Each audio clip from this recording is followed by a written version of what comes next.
My name's Kiran Morzaria. I'm the CEO of Cadence Minerals, a diversified investment company listed on the AIM exchange. Our primary investment is the Mappa iron ore mine based in Brazil. It's a brownfield resource, a brownfield deposit, and a brownfield asset, which recently on its updated PFS, we had an NPV of 1.97 billion and producing a high-grade DR 67.5%. We have other assets in lithium, both in the Sonora lithium deposit and the evergreen lithium exploration assets in Australia. Brilliant. Kiran, good to see you. And let folks know, we knew each other back in banking days, back in the, I'm going to say 2010, 2011 era. Long time ago. Look at us, all grown up. Right, so let's try and help people understand who you are and where you're from. Maybe give them a little bit of background and maybe relevant to what you're trying to do today. Yeah, so my background is I originally graduated from Camden School of Mines in industrial geology, so very much an applied geology degree. Spent my first years in exploration when the doldrums of gold price was about $250 an ounce in Central America, exploring for basically gold deposits for a small company called Highland Gold there. Then moved into precious stones, diamonds in South Africa for a while. Came back to the UK, did a Master's of Business Administration, and then got into very much small companies, originally a CFO and then became a CEO. And when we met, I was involved in the Vaticuna gold mine, which was then bought out by a Chinese entity, and is still going, I assume, very well given the current gold prices. I think over 100 years now as a deposit. So we were interim caretakers, and from then I went into Cadence Minerals in various investments like European Metals Holdings that we sold out of, and got a really good return on that. Hastings Rare Earth Minerals, a so-so return, but still a good return on that. And we've now reinvested most of that money, all that money, into the Mappa iron ore mine, and looking to develop that going forward and eventually bring it to production. Brilliant. Okay, and look, just trying to again understand this kind of investment portfolio approach which you guys have got. Like, I appreciate lithium's perhaps needing a kickstart again, but why set it up as that? Why not go after like a project like the Vaticuna project? Why not go after like a single project and take it from there? The company was originally an investment company, as per the AIM rules. So came on board, it always had that structure, and we continued at that basis. I suppose two things to allow some variability. So, for example, if we were solely in one project in lithium, we would have been pretty poorly impacted and would have had a very difficult time.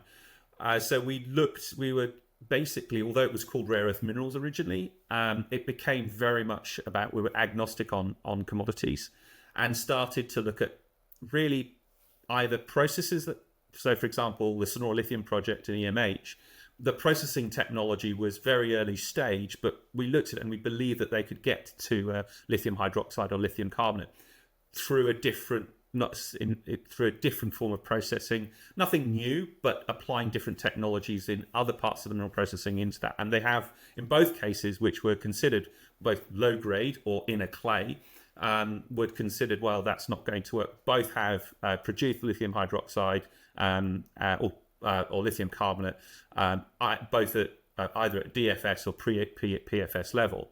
So we looked at that, and then we started looking at other assets where we could make an impact. So where we saw that, undervalued assets that maybe were just in a bit of a situation that needed resolving, whether it be technology or legal. So for a Mappa, the reason that it hadn't been looked at, it was in a judicial recovery. So for a large chunk of my time that we spent from my original decision to invest in 2019 to 2022 was a legal process to effectively get it out of Chapter 11. And then after that became the technical aspects. But the technical aspects were already there. So really it's about diversifying that risk and hopefully delivering returns on those. So EMH delivered around 179% return. Hastings at Technology Minerals, as I said, not so great, about 30% return. Sonora, unfortunately, is in that situation where it's had the Mexican government decide that lithium assets were strategic. So we're going through International Court of Arbitration. And Mappa is that development process. It's our biggest investment of around $14 to $15 million. And, that has gone all into, we didn't acquire it. We basically invested directly into it. So all of that's gone into the ground in various forms, whether it be PFS, licensing, legals, etc. Is it fair to say that you think the market's not giving you any kind of valuation on Sonora or Evergreen, given its lithium and given you're in a court of arbitration along with, I guess, Ganfeng and Bacanora? How much money are you spending on those? So, on the Sonora, very little. Because we are we've basically got lawyers on side who are doing it on a pro bono basis for now, on a return. That's for initial part. I mean, our intent is to get effectively a litigation financing where effectively it's a no win, no fee, give up some of the upside. But those cases can take a long time and cost millions of dollars. So we don't want to raise equity to do that. So we're in the process of getting that style of financing in place. On Evergreen, we're just an equity holder. We already put it was a various iterations, and we made our investment a long time ago, almost 4 years ago, and it's now, I think, slightly converting a bit into a gold asset as well. So as some of these assets are doing. So there's no money sunk, further money being invested there.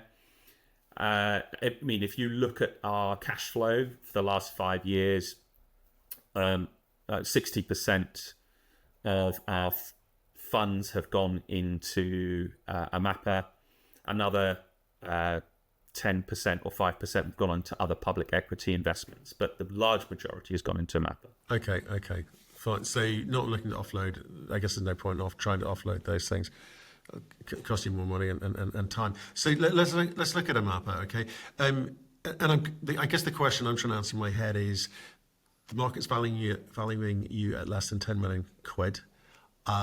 You've got a big project there, but you're about to tell us maybe the 2024 PFS numbers. That might be a good start for that conversation because there's a big delta there, should we say. So maybe give us the kind of headline numbers on the PFS. We'll pick it up from there. Well, yeah, so in 2024, we did our updated PFS. And in essence, what we did is we took material that...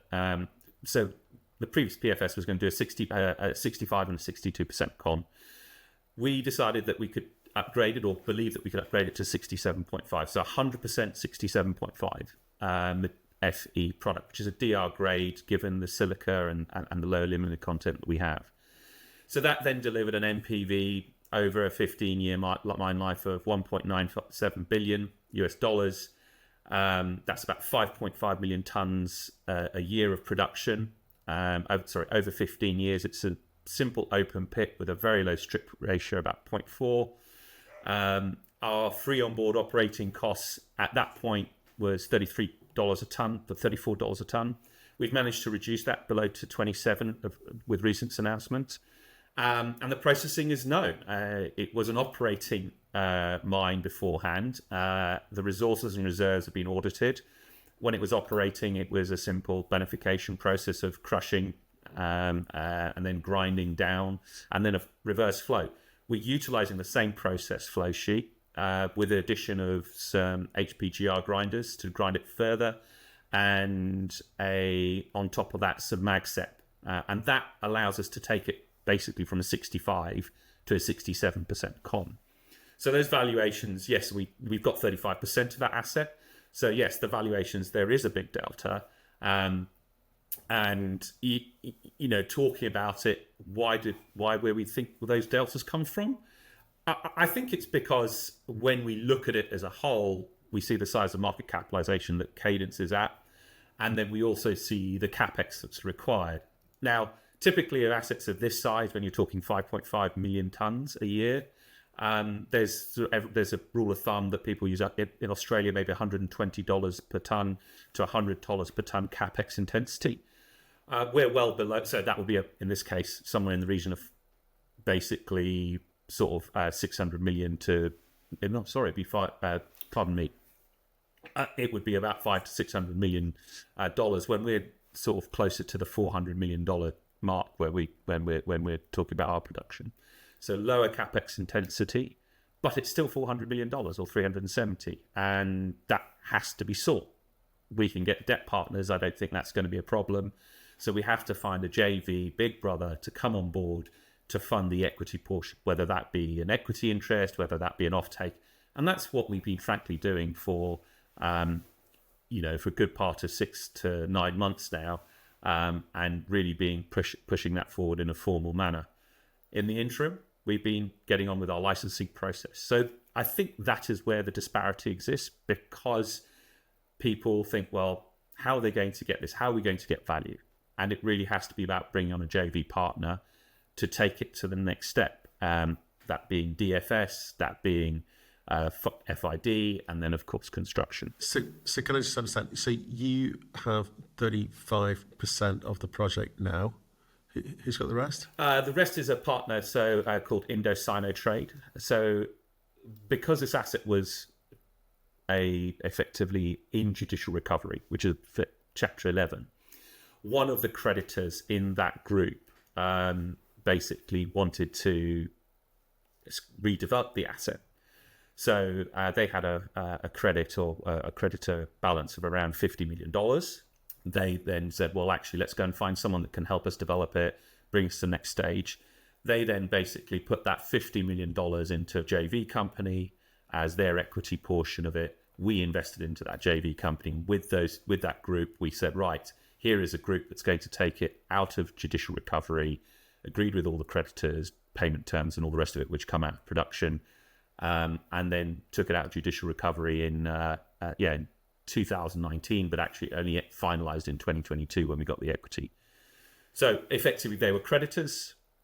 They wanted to basically recover their credit, put that credit into a JV company. We invested alongside. So that's how we got ownership. So no one was paid any consideration for the ownership because it came out of JR, and the previous owners had gone bankrupt. So in Brazil, you're allowed to effectively take those shares. Are they carried? I mean, how much have you spent so far? Let's start with that. So we've spent $14 million.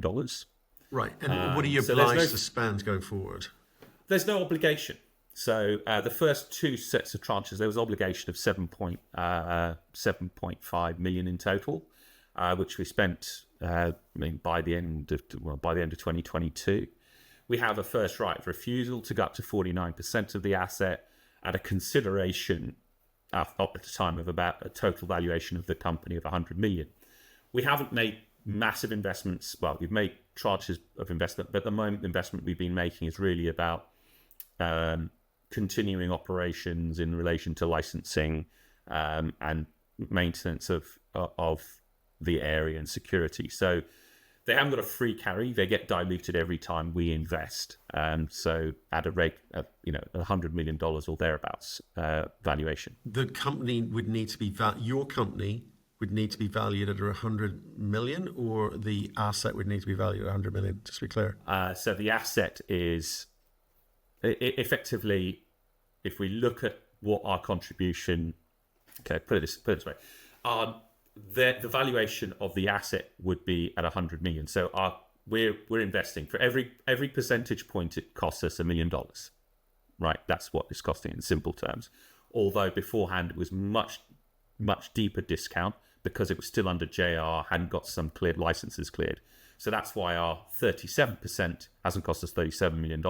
It's cost us $14 million because of the very deep discount that we had earlier on. But now that licenses have been granted, etc., certain licenses have been granted, the valuation increases as a result of that. And who does that valuation, given part of it's public, it was just agreed so it was done at the time of the joint venture.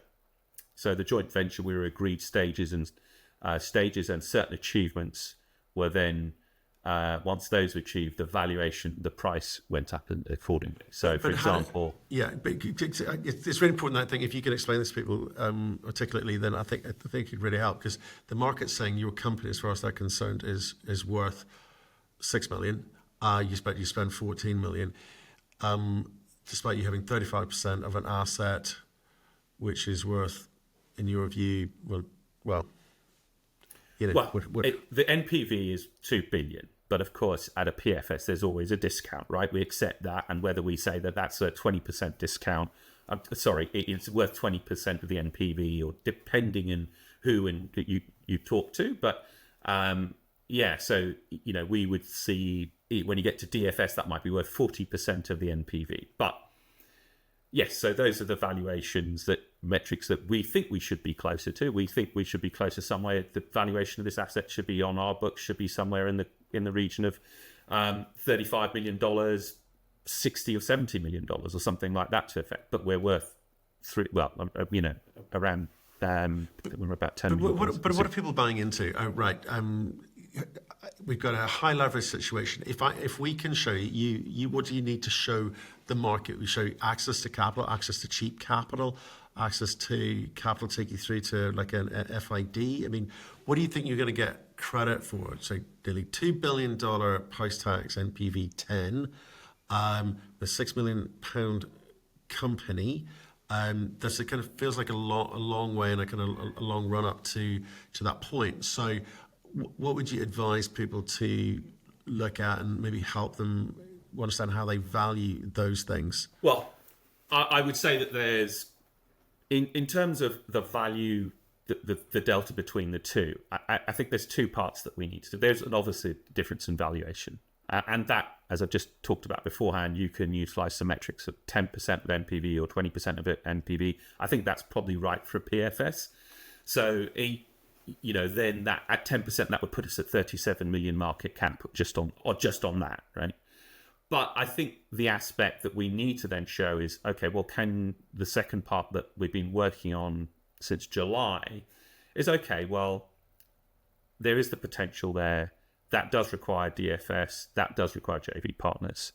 But what we can do, and what is in our control, is go to say, well, we do have access to some part-treated ore that we can reprocess very cheaply with low capex intensity, and we're talking $3.5 million to get it up and running, and then still produce that at a profit and be in production and be in cash flow positive situation. Both and actually Cadence would get revenue out of that via investing into that project directly. So I think for the valuation to start moving to that 37, we have to show that we can execute in that environment, we can operate in that environment, and of course, soon as we start to operate in that and to start that small plant running, we would be have got our full mining license granted as well. So that then shows progress in terms of getting the mining licenses issued, and therefore, that's another step in, or another rung in the ladder towards getting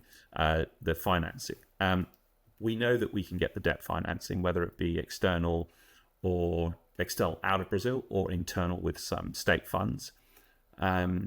It's been viewed as a strategic asset by the state and by the local state and federally because of its railway and port, because we own the whole infrastructure.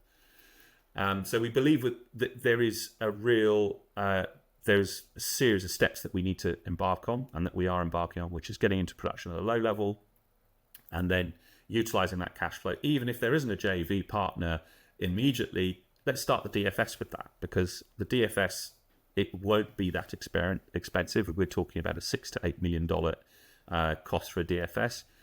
Or if we do get a JV partner, then we can utilize that cash flow to return back to Cadence, back to PBA and then for Cadence, the joint venture company, then to us. So how do you time this? Because if I look at the market at the moment, I think there's a kind of weak steel demand out of China. That said, they are stockpiling steel inventories out there. But you've got Vale increasing production, but not delivering increased sales. You've got the Sananadu mine in Guinea looking to start producing in November this year, potentially one of the world's largest and highest grade projects coming out there. There's a kind of very erratic market dynamic out there, and I think the timing is everything. Positioning yourself in that is really, really important to kind of convince funders that this will survive, and that's going to be through margin or a route to market which you can kind of clearly define. So how do you read the iron ore sector at the moment, and why is it giving confidence? Both your points about Simandou and obviously Vale, Vale being the high grade, effectively all the high grade ultimately at the moment comes out of Brazil, and it's how does that high grade impact some of the low grade stuff coming out of Australia? How do Australia does that become an issue? I think most forecasters see that there's not going to be the level of growth, but there's still going to be a requirement. And if you could, as you've put it, if you can keep that margin low, and that has been about what we've been trying to do. We were already at $33 a ton. We're now below that at FOB. We have a disadvantage in our shipping because we can't take Capesize. But we still end up at CFR in that between 55 and 60 to China, which is a very competitive rate to be at. On top of that, we have the advantage that we're able to produce that higher grade material. And we could downgrade it if it's necessary, but effectively we can produce that high grade material, which even if it's not going to go to the higher premiums, it will still look to be a good premium product, providing that margin. And I think margin is the key point there. Then you've got the capital intensity. Well, we look at this we're talking about a capital intensity of much lower than if you were to build a new asset off the ground. We're talking sort of $370 million. And that's not just for the mine, that's for our mine, our port and railway. So it's the full integration. One of the reasons that we can keep this low is because we own our own port. We have effectively a renewable concession on the railway, which will renew every 23 years. And we have a resource for 16 years at JORC. But on top of that, there are possibilities of more production and more resources in adjacent areas that we have joint ventures over. So we're going to compete on product and margin, and having control of our infrastructure. And Brazil has got is also a secure country in relation to things like iron ore, in relation to any if you look at other countries in the world where they start taking over gold assets willy-nilly. Brazil has got Vale, it's I think the second largest producer of iron ore in the world, and CSN and others, that we feel that shows that Brazil is a secure country for investment in, specifically in iron ore. And Mappa is admittedly a state that people don't associate with iron ore, but it still nonetheless has a fairly large province of a potential of about 1 billion tons in Mappa. And we're a part of that province, and we're a part of developing that asset, which I think will be competitive in the iron ore market in the future. So whatever that timing, in a way, even if we look at some more pessimistic forecasts of around $80 a ton, $90 a ton, 62%, we're still going to have a good margin with $60 being delivered, and above at 80 it will be about $110, 67%. Okay, so CFR reduced, and rail, port. Did you say beneficiation in there as well, or not? Is that part of it? That's all the way through. Okay, so okay.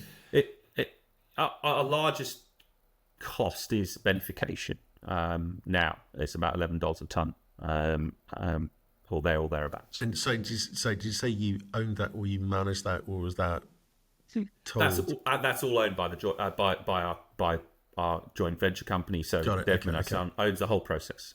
It's a completely integrated iron ore board. Understood. So in terms of, obviously, I speak to a lot of gold, guys, in Brazil. We talk about permitting and licensing by state, etc. You have touched upon license and the licensing process. In terms of the kind of the remaining, well, what's remaining on that front? Where are you with that? Because there are multiple permits required. Absolutely, and because we're obviously we've got a port, a railway, and a mine. There are multiple permits across those. So very much people talk about what they call the preliminary license, installation license, and then operating license. That is the environmental process. Then on top of that, you have the federal process, which deals with dams. And once you've got your operating installation license and then your operating license. So if we look across the board, we talked to SEMA, which is the local environmental authority, a while ago, and discussed that effectively environmental impact had already occurred.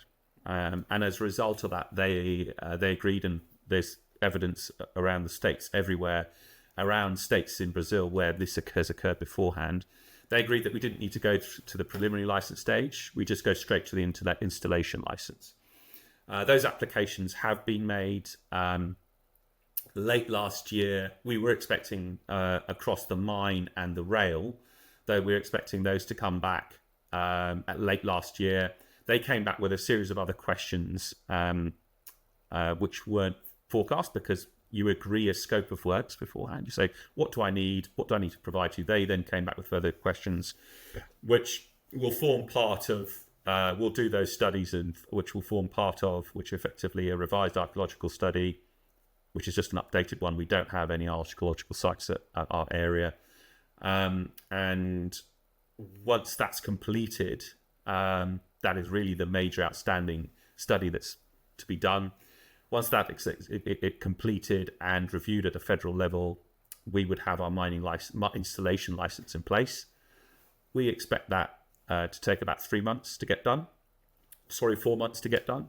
And then, so we would expect to have our installation license for the mine ready during this year, maybe early next year now, given that we're in September. So we're looking to get that done. The railway license should be forthcoming. We've done everything that we need to do. The port license, they asked for further studies because of what happened historically and why the actual operation ceased.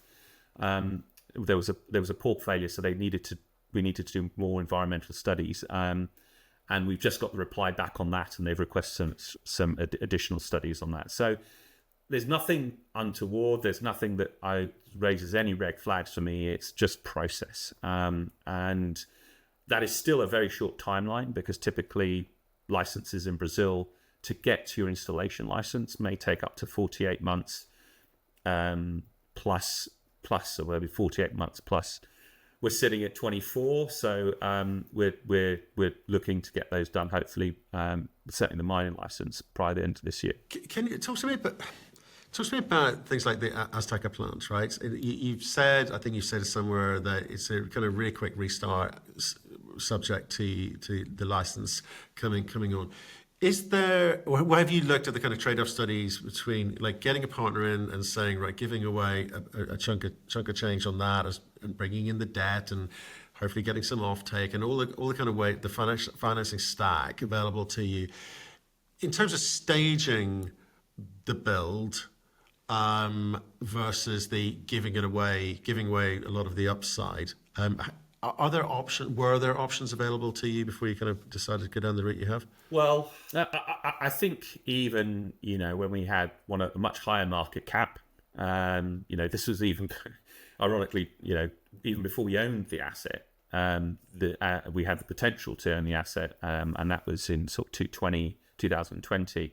There was still a view that effectively you're going to need the balance sheet to support the debt. So you're always, if you're going to have the guarantees on the debt, you've got to have that balance sheet. And so you're going to have to need a JV partner somewhere along the line that is going to provide that balance sheet guarantee to a $370 million debt. And neither Cadence or Indosino has that. So you do need that aspect to be done. But we are looking at, as you've pointed out, the Azteca plant, we're looking at a stage development.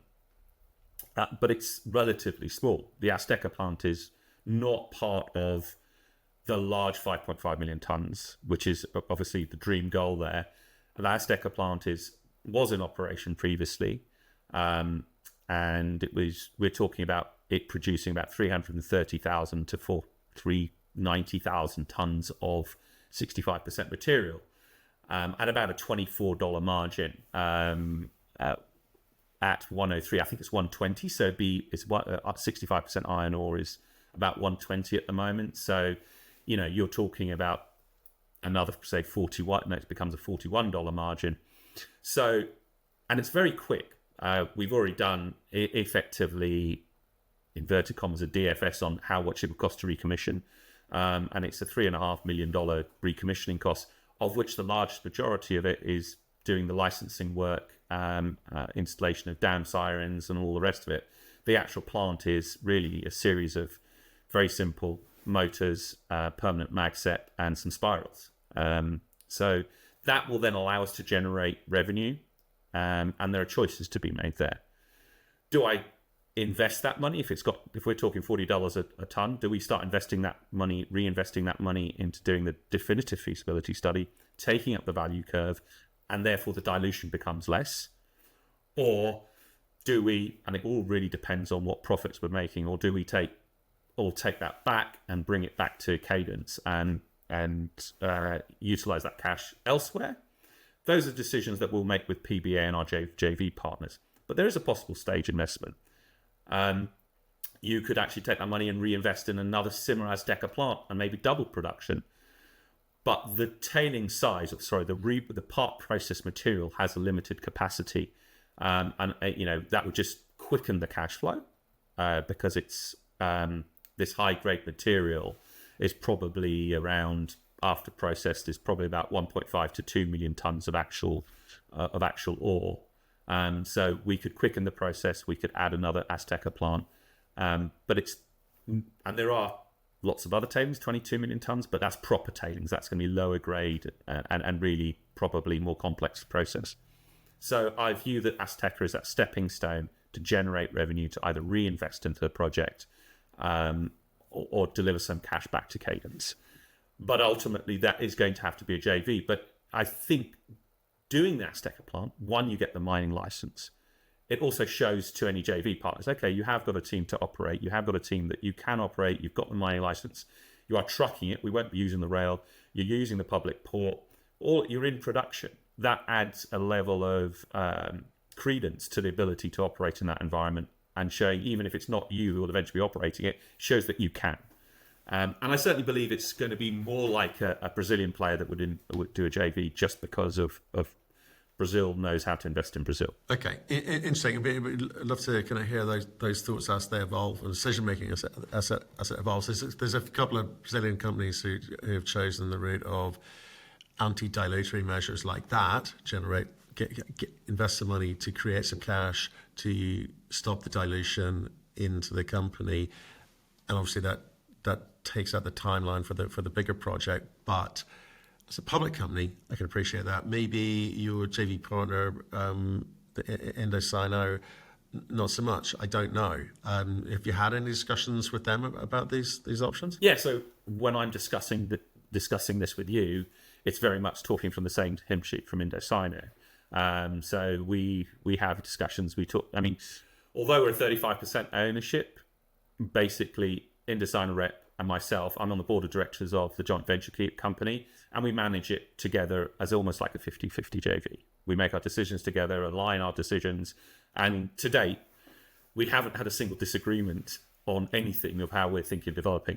Of course, I'm thinking a JV is more possible, but I think if there was a buyout, and that's where I think Indocino and we would look as well, if there was one on the table, we'd take that as well, of course. But at the moment, I see a JV as the most likely and probable outcome of where, given our conversations and where we are with potential partners. Okay, so they haven't kind of written this off in their heads. They think there's some value here, and they're prepared to take the time to do it the right way. Yeah. Yeah, absolutely. I mean,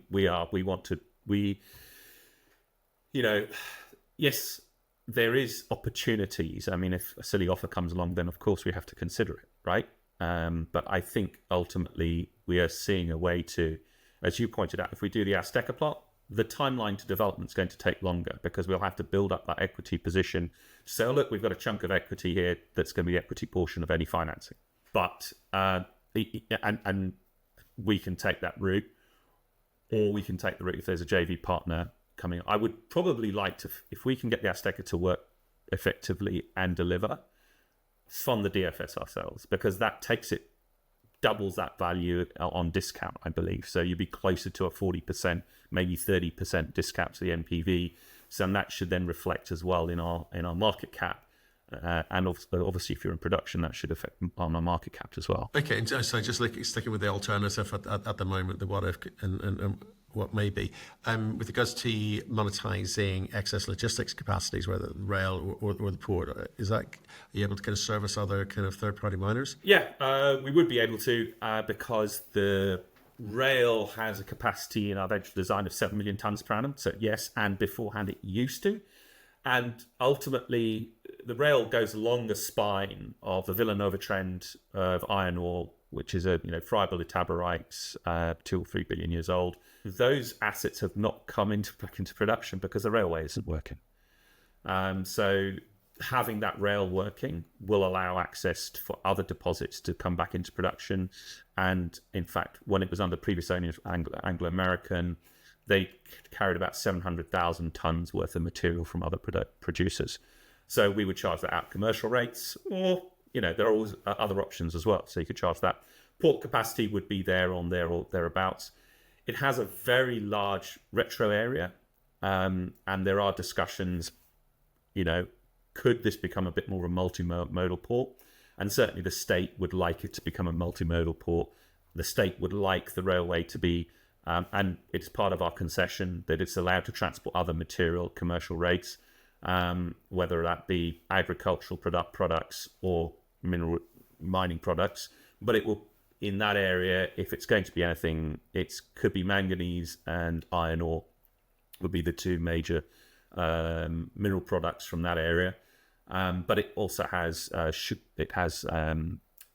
soya in the region, and of course we have a lot of wood chip, which goes to Japan for the production of paper. Okay, I guess I was asking in the context of kind of like the plant, the Azteca plant. I think you talk about the port being 80%, rehabilitation being 80% complete, and obviously the rail concession has got another 10 or so years to run. Can you get ahead of that and rehabilitate both those things so that you can actually start creating revenue from them before the mine gets going? We're talking about, so the rail is about a sort of initial to get around 3 million tonnes a year or thereabouts. I think off the top of my head, that's about a 30 million capex investment. So it's still a bit.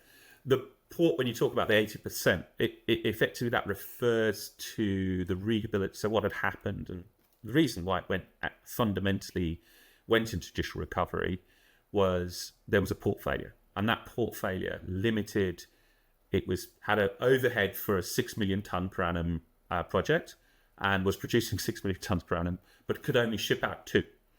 And then alongside that, they had a drop in the iron ore price when we were down at $40 a tonne or thereabouts. So that slippage effectively had to be rehabilitated, and that rehabilitation is about 80% complete. There is, if you were to look at our sort of capex table of the 370, around 200 million is on the plant. The remainder is in the port and the railway. So, okay, the railway would be probably a place where you could make improvements, because you, instead of spending $27 a ton or thereabouts to truck it all the way there, even if you could truck it just outside Amapá with maybe a $20 million investment, and these me just sort of spitballing here rather than actually doing a proper analysis, you would then be able to drop down your costs on the Azteca plant substantially down to, your logistics costs would be about $10-15 a ton. So, that's then becomes a $50 margin or a $34 margin depending on what iron ore price you use. And then you could have capacity, and I think the state would love that to occur. Frankly, that would bring us a lot of kudos from the state, because it's to them, the railway is a very symbolic totem-like asset of the state. Right. Okay. So this is it it feels like a sort of high leverage play. If you can deliver all the things we've talked about today, especially around the strategic partner with a decent sort of balance sheet and sort of attitude to getting after this. What am I buying into in terms of the high leverage play? Is it the timeline in which you get this done? Why do I invest in you? In pretty simple terms, it's investing in an asset. Well, obviously a diversified set of assets, but where the majority of the balance sheet lies and majority of the value lies is in the Mappa iron ore project, which has a low margin, a great product, which is going to deliver, when it comes to production, an NPV of around $1.97 billion. But to get there, and that has a timeline and requires financing. So the other side of that is why you're investing is that, yes, there's an asset value that's completely mismatched to our market cap, but also we're now going into production or planning to go into production with a relatively small capex investment. We're talking about $3 million investment, and that brings us into production in a very much shorter time. We're talking effectively a 9-month timeline, including licenses and commissioning for the Azteca plant. And that will bring us into production during the course of next year, generating free cash flow for Cadence. And that is another reason to invest. And now what we do with that cash flow becomes a decision for management. Do we reinvest it into the rest of the asset or return it to Cadence? And it very much depends where the JV partners sit at and what value they're putting us at. If it's a silly offer, then we reinvest for DFS, bring it up the value curve. But all that time, while you're waiting for this asset to come to production, we still have this small part in plant and production generating cash flow for the company. Kiran, appreciate your time, and thanks so much for explaining it all to me. Do stay in touch. Let us know how you get on with some of that decision making, and we'd love to hear from you. So thanks again. Thank you, Matthew. Been a pleasure.